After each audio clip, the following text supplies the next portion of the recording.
Hello YouTube යාළුවනේ අද අපි කතා කරමු කොහොමද කාර් එකක බ්‍රේක් ලයිට් මාරු කරන්න කියලා. බ්‍රේක් බල්බ් එක පිච්චුනහම ලයිට් එක පිච්චුනහම කොහොමද මාරු කරන්න කියලා. දැන් මේක නම් මේ Mitsubishi Lancer එකක්. දැන් මේකේ බ්‍රේක් ලයිට් එක පිච්චිලා තියෙන්නේ. දැන් ඒක මාරු කරන්න හැටි තමයි පෙන්වන්න හදන්නේ. මේ බාණ්ඩ දැන් ඔයගොල්ලෝ දැන් මේ බාණ්ඩ දැන් මේකේ මේ පැත්තපත් වෙනවා. හරිද? ඒක බ්‍රේක් ලයිට් එක පත් වෙනවා. නමුත් අනිත් පැත්තපත් වෙන්නේ නැහැ. ඒ කියන්නේ මේකේ බල්බ් එක පිච්චිලා තියෙනවා. ඒ බල්බ් මාරු කරන්න ඉස්සෙල්ලා පොඩ්ඩක් කතා කරමු මොනවද තියෙන ලයිට් කියලා. පිටිපස්සේ මේ ලයිට් එකේ තියෙනවා මෙතන බ්‍රේක් ලයිට් එක තියෙනවා, රිවර්ස් ලයිට් එක තියෙනවා, ඊට පස්සේ පාකින් ලයිට් එක තියෙනවා. ඔන්න ඔය ලයිට් තුන් වර්ගයේ මේකේ තියෙනවා. හරිද? ඊට පස්සේ බ්‍රේක් ලයිට් එක මෙතනත් උඩක් තියෙනවා. මේ ඒව තමයි තියෙන ලයිට්ස් වර්ග පිටිපස්සේ කාර් එක. දැන් බලමු කොහොමද මේක මේ බල්බ් එක දැන් පිච්චිලා කියලා අපිට පේනවනේ. දැන් මේ පැත්තපත් වෙන්නේ නැහැ, අනිත් පැත්තපත් වෙනවානේ බැලුවාම. ඊට පස්සේ බලමු කොහොමද මේක මාරු කරන්න කියලා. දැන් ඉස්සෙල්ලාම can you open the trunk please? ඊට පස්සේ අපි දැන් මේකේ trunk එක අරලා ඉවර වෙලා right. දැන් මෙන්න මේක තමයි මෙතන තමයි මම බට්ටු කරන් මෙතන ගත්තා අවශ්‍ය කරන ටික. ඊට පස්සේ මෙන්න මෙහෙම තමයි තියෙන්නේ. මේක මේ එළියෙන් ගලවන්න පුළුවන් මේ බල්බ් එක. හරිද? ඊට පස්සේ මෙන්න මේක තමයි මේකට සාමාන්‍ය දාන්න බල්බ් වර්ගය මේ 74යි 43 කියන බල්බ් එක තමයි දාන්න දෙන්නේ. මම මේක කලින් ගෙනාවා. මේ ඊට පස්සේ අපි මේක ගල්ලා ඉවර වෙලා බල්බ් එක මාරු කරන්න මේක හරි පොඩි ලේසි වැඩක්. මේකට අවශ්‍ය කරනවා මේ ස්ක්‍රූප් මෙන්න මේ ස්ක්‍රූප් එකනේ තමයි අවශ්‍ය වෙන්නේ. ඊට පස්සේ මේකෙන් මෙහෙම ගලවලා ඉවර වෙලා can you come and help me? Someone I am just asking this guy to come and help. Can you video this one please? Okay. So then මෙන්න මේක මෙහෙම බල්බ් මේ ඇනට ගලව ගන්න වෙනවා. ඊට පස්සේ මෙතන මේ ඇන දෙකක් තියෙනවා. ඊට පස්සේ තව ඇනයක් තියෙනවා. මේ ඇනෙත් ගලව ගන්න ඕනේ. අනික තමයි මේ බල්බ් එක මාරු කරනකොට අපි දැන් බල්බ් දෙක ඇන දෙක ගලව ගත්තා. හරිද? ඊට පස්සේ මෙන්න මේක මෙහෙම අදින්න තියෙන්නේ. මේක මෙතනින් අල්ලලා මෙහෙම ගත්තාම එළියට ඇදිලා එනවා. ඊට පස්සේ මෙන්න මේ ටික තමයි ඇතුලේ තියෙන ලෑම්ප්ස් ටික. මේක තමයි අපි ඉස්සෙල්ලා කියපු රිවර්ස් ලයිට් එක. මේක තමයි බ්‍රේක් ලයිට් එක. මේක තමයි පාකින් ලයිට් එක. ඕ ලයිට් ලෑම්ප්ස් අතර තමයි මේ අනිත් මේකත් තියෙන මේ රිවර්ස් ලයිට් එකට තව ඇඩිෂනල් බල්බ් එකක් තමයි මෙතනක් තියෙන්නේ. ඊට පස්සේ මේවා ගලවන්න තියෙන මේක හරිම ලේසි. මේක කරකවන්න තමයි තියෙන්නේ. දැන් මෙහෙම කරන් පස්සේ ගැලවිලා එනවා. ඊට පස්සේ මෙන්න මේක තමයි බල්බ් එක. මේක බල්බ් එක ඊට පස්සේ ඇද්දාන් පස්සේ ගැලවිලා යනවා. දැන් මේ බල්බ් එක හොඳයි. මේක තමයි තියෙන්නේ පාකින් ලයිට් එකට.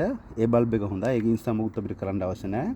ඊට පස්සේ මෙහෙම ඇතුළට දාලා මේක කරකවන්න තියෙන්නේ. ඒක පරිස්සමෙන් කරන්න ඕන වැඩක්. ඒක අමාරු වැඩකුත් නෙමෙයි. ඒක හරියට දැම්ම නැත්නම් ඒක හරියට සෙට් වෙන්නේ නැහැ.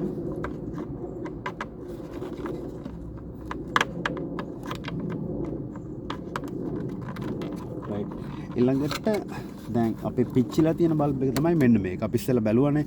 බලලා දැනගත්තා මේක තමයි පිච්චිලා තියෙන්නේ කියලා. මේකත් ගන්න තියෙන ඒ වගේ මෙතනින් මෙහෙම ඇඟිලි දෙකෙන් මේ පොඩි කෑලි දෙක බල්ල ඉවරලා ඒ කෑලි දෙක මෙහෙම කරගුවන් පස්සේ මේක හරි ඊසිලි ගැලවිලා එනවා. ඊට පස්සේ මේක මෙහෙම ගැලවිලා මෙන්න තමයි තියෙන්නේ. මේක බල්බ් එක. මේ බල්බ් එක පිච්චිලා තියෙන්නේ.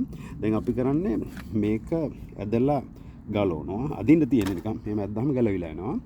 දැන් කරන්න ඕනේ මේ අලුත් බල්බ් එක අරගෙන අලුත් බල්බ් එකක් දාන්න තියෙන ඉතින්.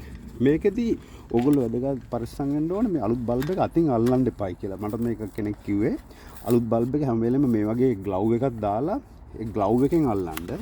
අල්ලලා ඉවර වෙලා ඊට පස්සේ තමයි බල්බ් එක නිකන් අතේ මේකෙන් අලවන්න එපා. මොකද අතේ තියෙන දූවිලි ග්‍රීස් වගේ જાති බල්බ් එක ගෑපුනහම බල්බ් එකට ඩැමේජ් වෙන්න පුළුවන්. හරිද? බල්බ් එක පිච්චෙන්න පුළුවන් කියලා තමයි ඒගොල්ලෝ කිව්වේ. ඊට පස්සේ මේක මෙහෙම කරලා ඉවරලා මෙතන පුෂ් කරන්න තියෙනවා. හරි? අලුත් බල්බ් එක පුෂ් කරා. right then can you ask her to press the brake light? ඊට පස්සේ මෙන්න මේ තමයි මේක අපි දැම්මේ. දැන් දාලා ඉවර වෙලා මම අර right okay දැන් පත් වෙනවා මේ. okay that's enough. That's good now. That's enough. Can you come? So හරි දැන් පත් වුණානේ. That's good. So ඊට පස්සේ කන් තියෙන්නේ මෙන්න මෙහෙම දාලිවල මේක අර තිබිච්ච විදිහට මේක ට්විස්ට් කරන්න තියෙන්නේ. Okay. චෙක් තමයි තියෙන්නේ ඉතින්. මේ ගැලවුවා දැම්මා හයි කරා ළඟට මේක හරි ප්‍රොවයිසම් සහිතව මේක නම් මේ දූවිලි බැලලා තියෙන මම දැන් ඕසුද්ද ගන්න යන්නේ. ඊට පස්සේ මේක ඇතුළට මෙන්න මේ නොබ්ස් ටික මෙන්න මේවා ටික හරියට ඇතුළට යන විදිහට මේ තියෙන වලට මේක නම් මේ ගැලවිලා ඇවිල්ලා තියෙන මේ රබර් කෑල්ල රබර් බුස්සත් එක්ක කැඩිලා ඇවිල්ලා තින්නේ. ඊට පස්සේ මෙන්න මේ රබර් බුස් එකට මේ මෙටල් එක සෙට් වෙන විදිහට මේක ඇතුළට තද කරන්න ඕනේ. ඊට පස්සේ ඇනේ දාලා තද කරගන්න ඇනේ දාලා හයි කරගන්න තමයි තියෙන්නේ මේක. ඒක තමයි තියෙන්නේ ඉතින්.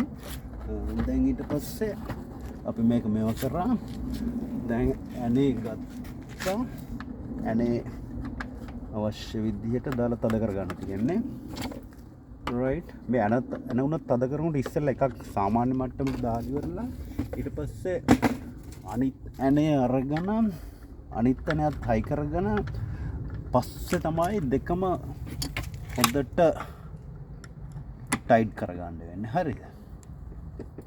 ඇනේ කරකවනකොටත් හැම වෙලෙම ස්ක්‍රූප්පු නියන ස්ක්‍රූ ඩ්‍රයිවර් එක අපි ස්ක්‍රූප්පු නියන කියලා කියන්නේ ඒක හරියට ඇනේට කෙලින් අංශ කණුවට කෙලින් එන විදිහට මෙහෙම තියලා තද කරගන්න.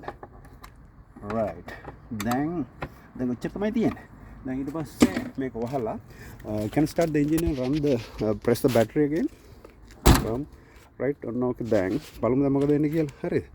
දැන් just see that's all. Look, can you on and off the brake? Okay, that's good, right? And parking light please. Reverse light, reverse. Okay, then reverse light එක පත් වෙනවා. හරිද? hazard light please. Signal lights. අනිත් එක තමයි signal light. මට ඉස්සෙල්ලා කියන්න මතුන ඕගොල්ලෝ දැන් signal light එක පත් වෙනවා. signal left right both please. ඔක තමයි තියෙන්නේ ඉතින්. දැන් brake light පත් වෙනවා, parking light පත් වෙනවා, signal light පත් වෙනවා. දැන් lights එක ඔක්කොම පත් වෙනවා. හරි. ඔච්චරයි. Thank you.